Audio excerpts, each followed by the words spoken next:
In 1943, Thomas Watson, chairman of IBM, stated, "I think there is a world market for maybe 5 computers."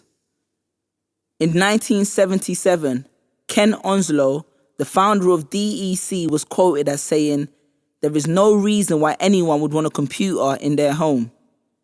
In 1876, Western Union turned down the telephone saying, "The idea is idiotic on the face of it, and it is of no use to us. We do not recommend its purchase." In 1926, Lee DeForest had the following to say about the future of television.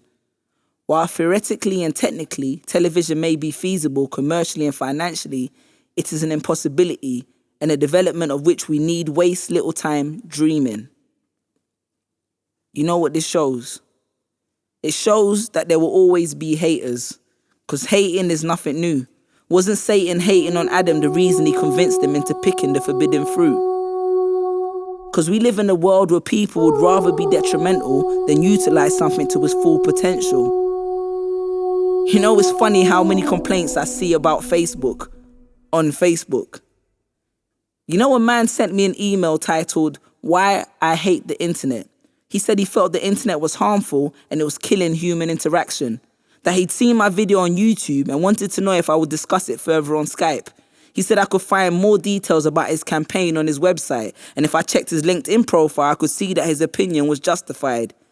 He ended the email by asking if I could follow him back on Twitter. The irony. I saw an article published in the newspaper about the damage that cutting down trees is doing to nature. With all the energy drinks available in this day and age, can you believe that some people are still sipping on that haterade? When people can't achieve something, they need you to believe that you can't as well. Because they are creators and world changers. And then they're the dream killers and the haters, whose life function is looking for reasons to click the dislike button. But every hater is just an idea that went wrong.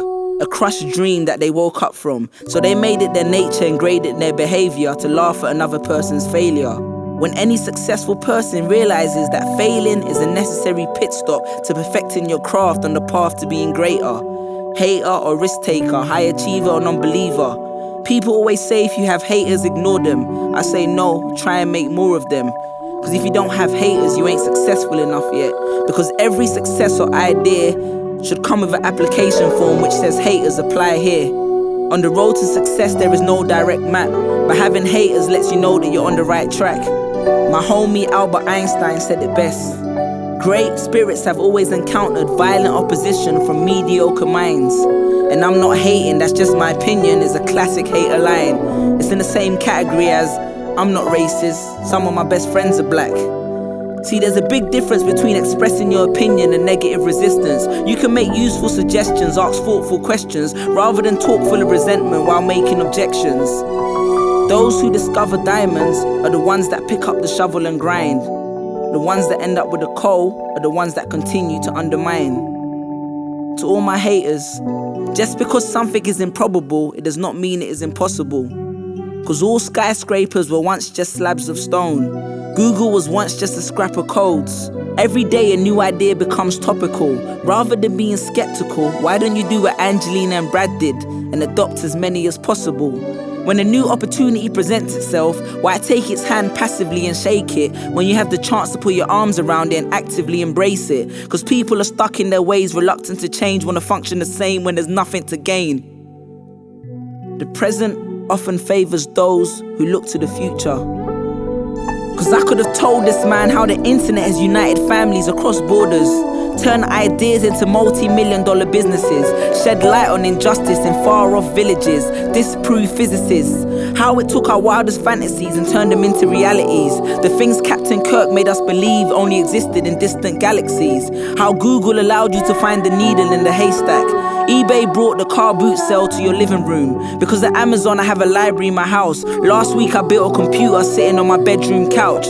What about the fact that it can take a young boy's voice from his bedroom in Wood Green to Aunt Annie's in New York City, where a worker behind the counter recognizes him in between serving him a pretzel and tells him how much his work inspires him. And I could go on for years. But this man's problem was not with the internet. His problem was with himself. Unsure and insecure, he needs to find a way to bring down something else. So this poem is not about the power of the internet or the ignorant email I received. This poem is about people's attitudes towards new ideas. But when you look at the world, you will find that old ideas saved it, current ones sustained it, but new ones changed it. And what did hating do? So instead I replied with the subject line, RE:evolution. The only content of my email was a quote written in italics. Appreciate the past, utilize the present, and don't hate, but create the future. PS, I don't do follow backs.